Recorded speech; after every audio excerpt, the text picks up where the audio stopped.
जमलेल्या माझ्या कुटुंबातील बांधवांनो, भगिनींनो आणि मातांनो,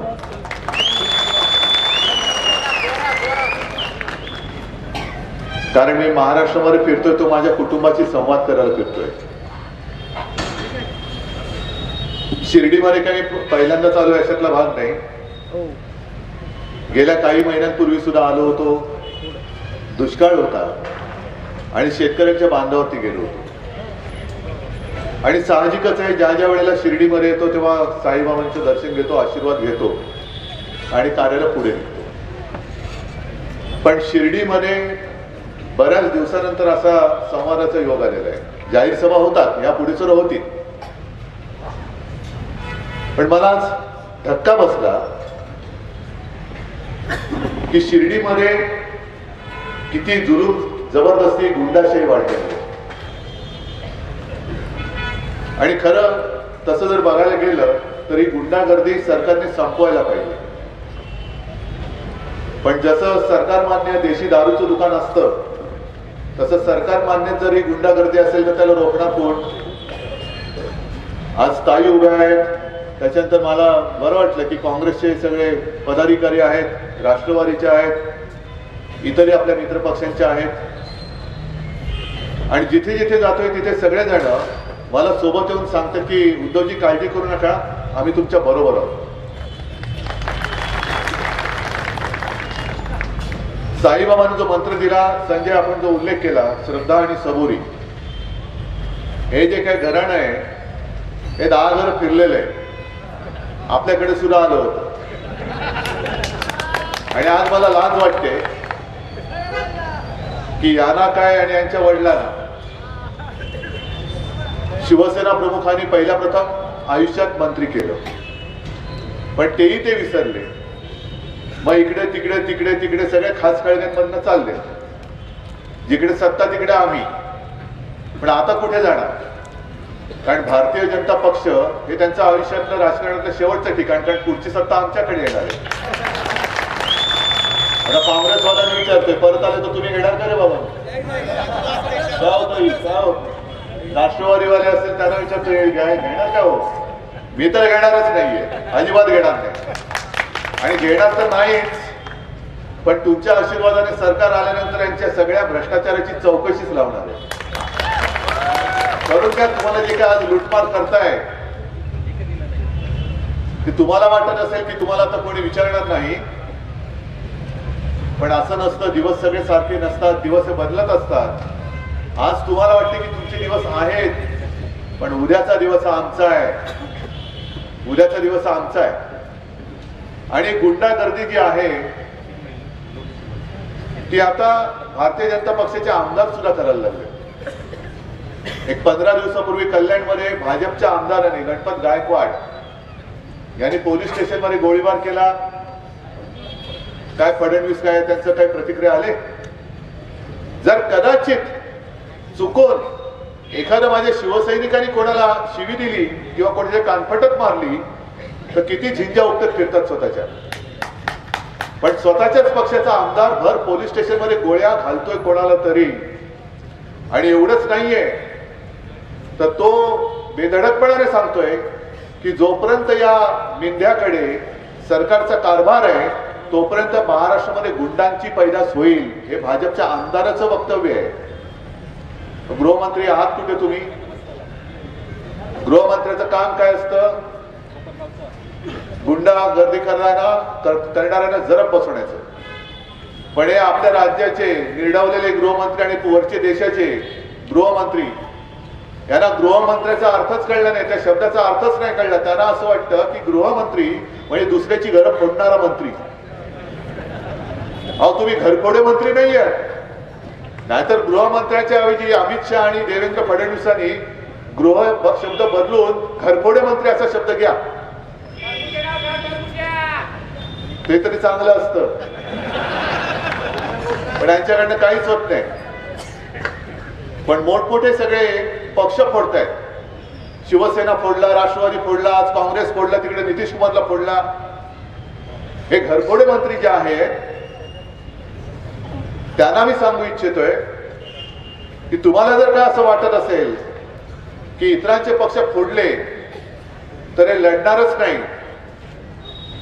आज जसं अशोकराव आपल्यातनं गेले, काल परवापर्यंत बरे होते, म्हणजे जागा वाटपाच्या बोलणी करायला यायचे, असे जातील असं वाटलंच नव्हतं आपल्याला. पण आज तिकडे गेले, भाजपवासी झाले. मी मगाशच्या सभेमध्ये बोललो तेच आज पुन्हा सांगतोय. पहिल्या प्रथम संसदेमध्ये, कारण मी संसदेत कधी गेलेलो नाही, संजय राऊत आणि इथले काही जण गेले असतील ते सांगतील की एवढ्या वर्षांच्या इतिहासात संसदेमध्ये पंतप्रधानांनी स्वतःच्या पक्षाचा प्रचार करणारं भाषण हे पहिल्या प्रथम झालं असेल. आणि काय म्हणाले, अबकी बार 400 पार. पण 400 पार होणार असाल तर तुम्हाला तुमच्या पक्षावरती काय भरोसा नाही? तुमच्याकडे कोणी नेते नाहीत, कार्यकर्ते नाहीत? तुम्हाला इतर पक्षातले नेते घ्यावे लागत आहेत, शिवसेना फोडावी लागते, राष्ट्रवादी फोडावी लागते, काँग्रेस फोडावी लागते, नितीशला फोडावं लागतंय. इथेच तुम्ही हारल्याचं तुमची मानसिकता कळते आम्हाला. तुम्ही हारलेले आहात. आणि आज अशोकराव जे बोलले की नरेंद्र मोदींचं स्वप्न पूर्ण करायला चाललेलं आहे, म्हणजे गंमत आहे. नेहमी आपण काय ऐकतो की नरेंद्र मोदी फक्त 3 तास झोपतात, मग 3 तासाचे झोपे त्यांना स्वप्न कधी पडतात ते अशोकरावना कसं कळतं? आणि 3 तासाच्या झोपेतलं स्वप्न 10 वर्षात पूर्ण नाही झालं. आणि भारतीय जनता पक्षाला खात्री पटले की प्रधानमंत्र्यांचं स्वप्न भारतीय जनता पक्ष पूर्ण नाही करू शकत, दुसऱ्यातली माणसं घ्यावी लागत आहेत. किती नाही, तुम्ही सगळे वागा. मी मुद्दामून तुमच्याकडे जे आलोय ते एवढ्यासाठी की राजकीय भाषण मी करेनच, सभा घेईन तेव्हा मी आणखीन जोरात बोलेन. पण आज तुम्हाला निवडणुकीचं काम करा म्हणून जे काही नेहमी सांगितलं की चला निवडणुकीच्या कामाला लागा, म्हणजे काय करणार नेमकं? आता त्यांच्या ज्या काही गोष्टी चालल्या सगळा पैसा तुमचा आहे, करदात्यांचा पैसा आहे. आणि त्या करदात्यांच्या पैशातून मोठमोठ्या जाहिराती करतायत. म्हणजे महाराष्ट्रामध्ये तर मला असं कळलं की छोटा जरी कार्यक्रम असला तरी प्रधानमंत्र्यांचा फोटो छापण्याची जबरदस्ती केली जाते, असं एक अलिखित कायदा त्यांनी केलेला आहे. आणि हे सगळे मंत्री आहेत, हे माझ्या कानावर आले की ज्या जाहिरात एजन्सीच्या मार्फत जाहिराती केल्या जातात त्या एजन्सीकडनं हे कमिशन खात आहेत. म्हणजे जाऊ तिकडे खाऊ, हा यांचा नारा आहे. बरं, एवढं करून तुम्ही कोणाला घेतात? जी शिवसेना तुमच्या सोबत होती, हिंदुत्ववादी म्हणून शिवसेना तुमच्या सोबत होती, ती शिवसेना तुम्हाला नकोय. त्या शिवसेनेला तुम्ही संपवायला निघाला. आणि संपवायला कसे निघालात? एक तर मैदानात उतरण्याची हिंमत नाही. या ना, आपले सामने या, मी येतो मैदानात, तुम्ही या मैदानामध्ये, होऊन जाऊ द्या, सगळ्यांच्या साक्षीने सामना होऊ जाऊ द्या, माझी तयारी आहे. पण सरकारी यंत्रणा तुम्ही तुमच्या घरगड्यांसारखे वापरताय. ईडी, इन्कम टॅक्स, सीबीआय सगळे माझ्या साध्या शिवसैनिकाच्या घरामध्ये घुसवत आहे. मग घुसवा ना या. आता आणि संजय राऊत तुम्ही जो काय पाडा वाचला, घुसवा तुमच्या मंत्र्याच्या घरात, काढा सगळे त्याचे कुलंगडी बाहेर. पण तसं नाही करणार. यांनी म्हणे फिल्टर लावलाय. देवेंद्र फडणवीसांची एक मुलाखत मी पाहिली की आम्ही कोणालाही असं तसं घेणार नाही, आम्ही माणसं बघून घेतो. एक फिल्टर लावलाय. आणि तो फिल्टर मला वाटतं असा आहे की ज्याचा घोटाळा जेवढा मोठा त्याला अधिक मोठं स्थान भाजपामध्ये. कितीचा घोटाळा केलाय? 5 कोटी, 50 कोटी, 1000 कोटी, ये 70,000 कोटी, ये बाबा ये 100,000 कोटी, 1000 आणखी किती कोटी, ये बाबा ये. भाई आपको सर्दी आहे, हा जुकाम आहे, हा ते आहे ना, हा बाबा हा, तसं ये बाबा ये. तुला मंत्री करतो, मुख्यमंत्री करतो, उपमुख्यमंत्री करतो. आणि ईडी, इन्कम टॅक्स, सीबीआय वाले हे तुझ्या घरी झाडू मारायला येतील. जसे मध्ये काही मंत्र्यांचे आणि फोटो आले होते ना, मंदिरामध्ये झाडू मारतायत, सगळं चकाचक, लाद्या चकाचक, आणि झाडू मारतानाचा फोटो, म्हणजे यांच्या पावलांनी ती लादी खराब करतायत. तसं ईडी, इन्कम टॅक्स वाले हे यांच्या घरामध्ये जाऊन झाडू मारणार. आणि घोटाळा मोठा कर, ये इकडे, तुला काही होणार नाही, ही मोदी गॅरंटी आहे, ही मोदी गॅरंटी. मग कशाला तुम्ही बोंबलत होतात भ्रष्टाचाराच्या विरुद्ध लढणार? काय झालं? बरोबर आहे ना रे? आवाज येतोय ना बरोबर? हा, मग ठीक आहे, मग राहू दे, काय करू नको. मग कशाला बोंबलत होतात? आणि मला सहज एक जोक आठवला की एक मुलगा आपल्या वडिलांना सांगतो की बाबा आता मला शाळा, अभ्यास वगैरे काही जमत नाही म्हणे, हे लय भारी आहे, माझ्या काही डोक्यात डोसक्यातच घुसत नाही. मग काय करणार? तर नाही मी भाजपात जाणार, तिकीट घेणार आणि देशाची, तुला थांब जरा, देशाची पुढे काय जरा काय बोलू नकोस, पण तू जर भाजपात जाणार असशील तर सरळ भाजपात जाऊ नकोस. वेळ लागले तुला, सरळ भाजपात गेलं तर काय किंमत नाही म्हणे. मग काय करू? तू पहिला दुसऱ्या पक्षात जा, तिकडे काहीतरी काम कर, काम नाही तर काहीतरी घोटाळा कर, भ्रष्टाचार कर. मग ते भाजपवाले तुझ्याकडे येतील, तुला पैसे देतील आणि तुला पक्षात घेऊन मंत्री करतील. आणि सरळ जर का भाजपात गेलास तर म्हणे बाकीच्यांच्या सतरंजा तुला उचलायला लावतील. त्याच्यापेक्षा तू दुसऱ्या पक्षात जा, घोटाळा कर, भाजपवाले तुझ्या घरी येऊन पैसे देऊन तुला पक्षात घेतील आणि जे बिचारे कार्यकर्ते आहेत त्यांच्या डोक्यावरती बसवतील. आज भारतीय जनता पक्षाच्या कट्टर कार्यकर्त्यांची तीच अवस्था झाली. मला सुद्धा काही लोक भेटत असतात, काही जणांचे फोन येतात, मेसेज येत आहेत की उद्धवजी तुम्ही करताय ते बरोबर आहे, आम्ही बोलू शकत नाही म्हणे. म्हणजे तुम्ही जे बोलताय गुंडागर्दी, त्यांच्या पक्षामध्येच एवढी दहशत आहे की कोणी नुसतं डोळे उघडायचे का बंद करायचे हे सुद्धा दिल्लीवरनं कळतं त्यांना. की उघड डोळे का उघडले, बंद कर डोळे का बंद करतात डोळे. म्हणजे जेवू का हे सुद्धा त्यांना दिल्लीत विचारावं लागतं. ही एवढी दहशत त्यांच्या पक्षामध्ये आहे. आणि आमच्याकडे म्हणजे काही नाही हो, सगळं बाजार बुणक्यांचा कारभार चाललेला आहे. आम्ही फक्त सतरंजा उचलण्यापुरतं राहिलेलो आहोत. आता सुद्धा अशोकराव तिकडे गेलेत असं मी ऐकलं, कदाचित त्यांना राज्यसभेवरती पाठवतील.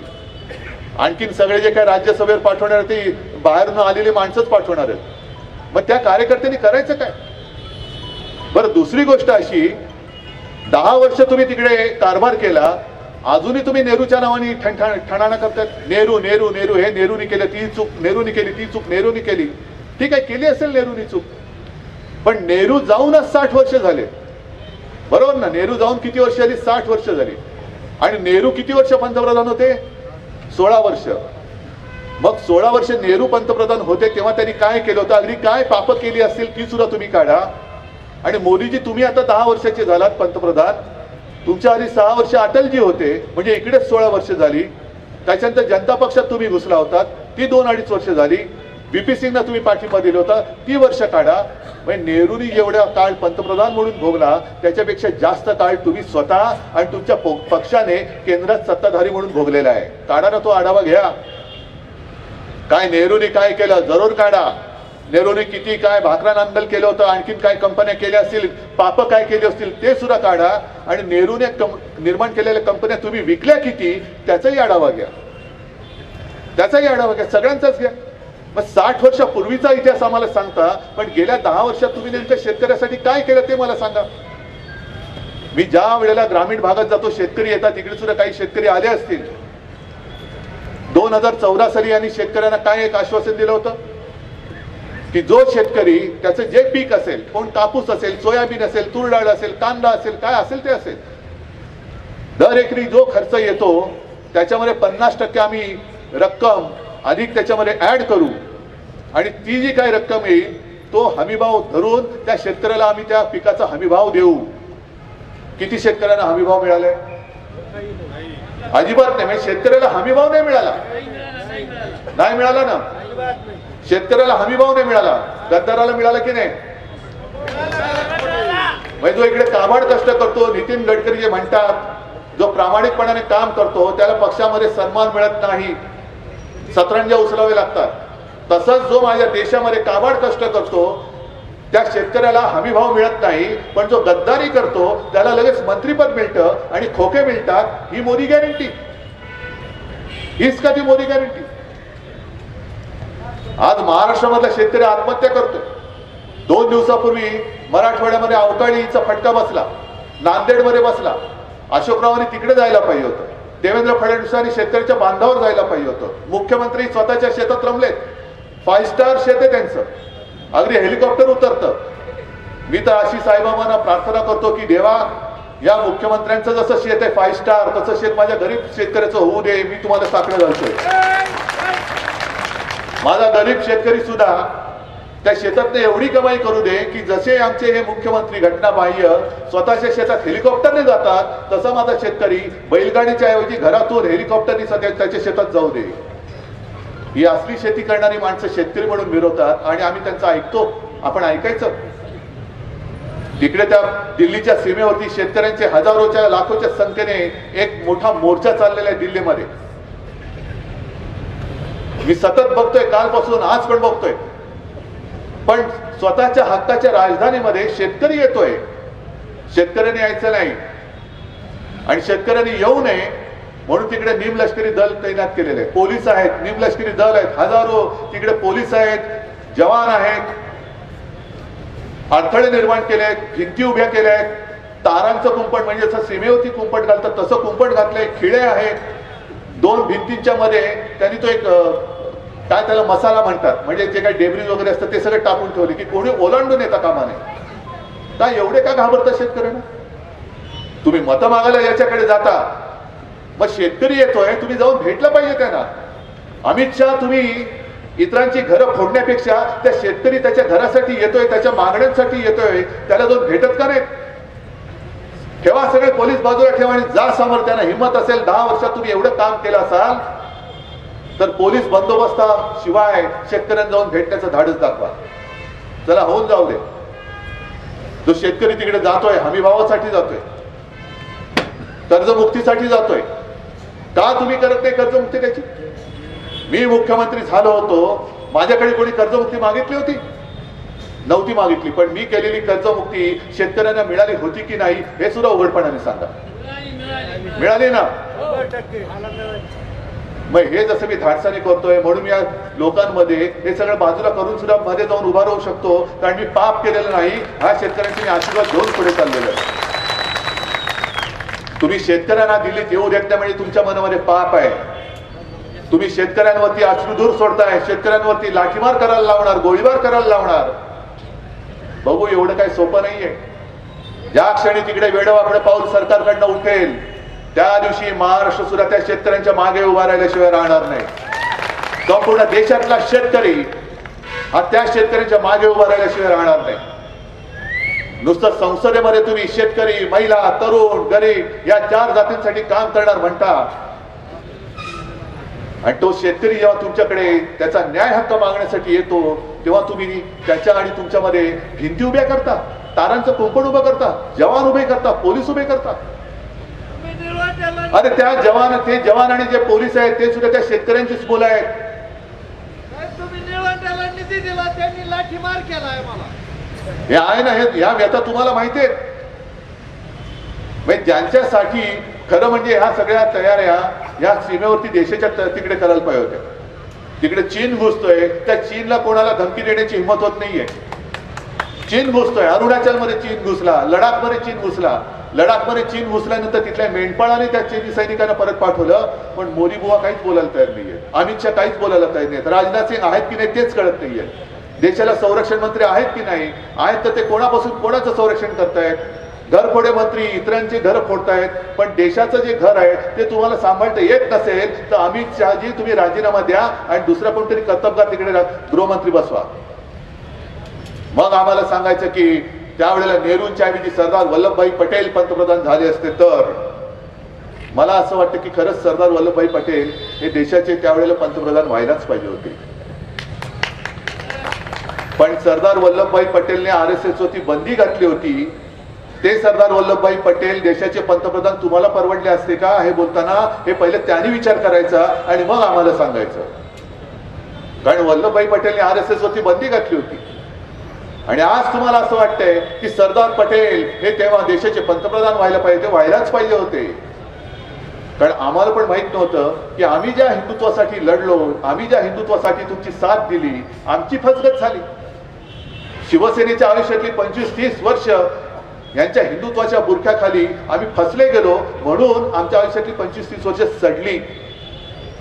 आम्हाला माहित नव्हतं तुमचं हिंदुत्व हे ढोंग आहे. आणि आता ते जे सांगतायत आहेत ना, आता सुद्धा काँग्रेसची लोक माझ्या व्यासपीठावरती आहेत. काय गुन्हा केला त्यांनी? काय असं त्यांच्यामध्ये वेगळं आहे? काँग्रेस मधला माणूसच ना हेमंत बिस्वा, आता ते मुख्यमंत्री आहेत. इकडे मिंदेला बसवलंय, तिकडे आणखीन कोणाला बसवलंय. अरे जर तुम्ही मला दिलेलं वचन हे पाळलं असतं तर तुम्हाला घरफोडी करण्याची वेळ नसते आली.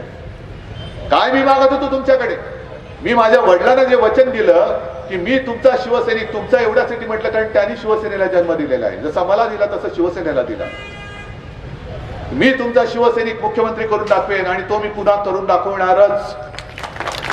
मी होईन असं नव्हतं म्हटलं, शिवसेनेचा मुख्यमंत्री शिवसैनिक करून दाखवेन.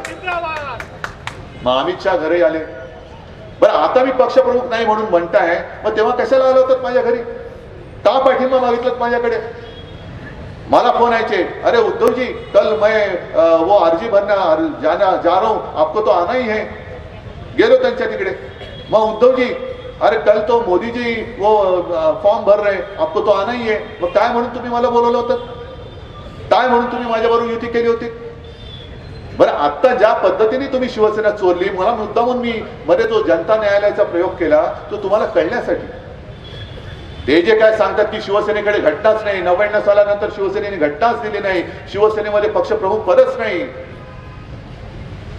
मी तुम्हाला सगळ्यांना दाखवलं, पाहिलं की नाही तुम्ही टीव्हीवर? कशी आपण निवडणूक घेतली, कसे ठराव झाले, हे सगळं त्यांना दिल्यानंतर, रोखठोक पुरावा दिल्यानंतर सुद्धा अगदी ते निवडणूक आयुक्त का बैल कोण बसलेत त्यांचे, त्यांनी ती शिवसेना उचलून मिंद्याच्या पदरात टाकली.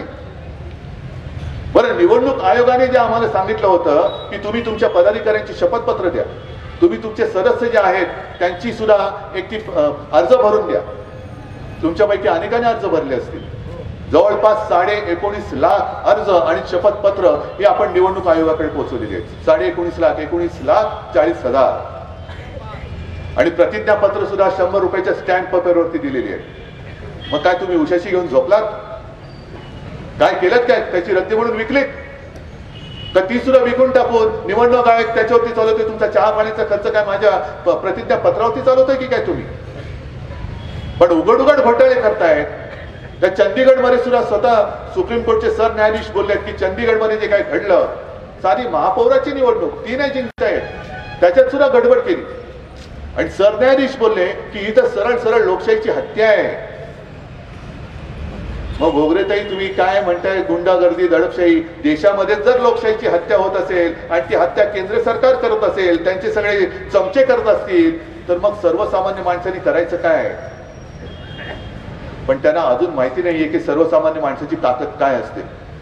इंग्रज सुद्धा बलाढ्य होतेच, शस्त्र त्यांच्याकडे होतीच, पण सर्वसामान्य माणसांचे लोंढेच्या लोंढे जेव्हा त्या इंग्रजी सत्तेवरती आदळले तेव्हा इंग्रजांना सुद्धा पाय लावून पळायला लागलं होतं. निदान इंग्रजांना त्यांचा देश तरी होता. पण आज भाजपवाल्यांना सांगतो की तुम्ही याच देशात आहात, इकडेच राहायचंय, आणि जनता जेव्हा तुमच्या अंगावर येईल तेव्हा तुम्ही पडणार कुठे ते भुयार पहिलं खणून ठेवा. हे पहिलं भुयार खणून ठेवा. आणि म्हणून निवडणूक आल्यानंतर पुन्हा मी येईन, नक्कीच येईन, आणि विजयाच्या सभेला सुद्धा मी शिर्डीमध्ये येईन. पण तोपर्यंत कोणत्याही भूलथापांना बळी पडू नका, कारण त्यांच्याकडे पैसा अमाप आहे. पैशाचा वापर ते वेडावाकडा कसाही करतील. आता ही जी निवडणूक आहे, ही निवडणूक तिकडे धनशक्ती आणि माझ्यासोबत जनशक्ती ही अशी होणार आहे. आणि मला खात्री आहे ज्या पद्धतीने माझ्या या संवाद दौऱ्यामध्ये लोक येत आहेत, जमतायत, बोलतायत, हे बघितल्यानंतर प्रधानमंत्री महाराष्ट्रात किती वेळा येऊ देत, त्यांनी किती थापा मारू देत, पण तुम्हाला या स्वाभिमानी महाराष्ट्रामधून, छत्रपती शिवाजी महाराजांच्या या महाराष्ट्रामधून तुम्ही भले 4 सुपार म्हणाल, पण तुमच्या महाराष्ट्रातून 4 सुद्धा जागा येणार नाही, ही खात्री मला आहे. आणि नक्कीच पुन्हा एकदा दिल्लीवरती छत्रपती शिवाजी महाराजांचा खरा खुरा भगवा आपल्याला फडकायचा आहे. आणि तो फडकवणारा इथला खासदार सुद्धा आपल्या शिवसेनेचा खरा खुरा भगवा घेणाराच असेल. बस मला आता जास्त आणखीन काही बोलण्याची गरज नाही, कारण तुम्ही जागृत आहात. मी सगळीकडे फिरतोय, की लोक जागी आहेत की ना बघायला फिरतोय, आणि तुम्ही सगळे जागे आहात. ज्या पद्धतीने तुम्ही मध्ये मध्ये जे काही शब्द मला सांगताय, आता मध्ये तुम्ही कुठचं फळ बोललात, टरबूज कोण बोलताय, कोण काय बोलताय, तुम्ही जागे आहात. झोपू नका, जागे राहा. आणि जे आपल्याला जीवन आपले असह्य करताय त्यांना असं झोपवा की पुन्हा ते उठणार नाहीत. करणार? ठीक आहे. मग तूर्त एवढंच बोलून मी आपली रजा घेतो. जय हिंद, जय महाराष्ट्र.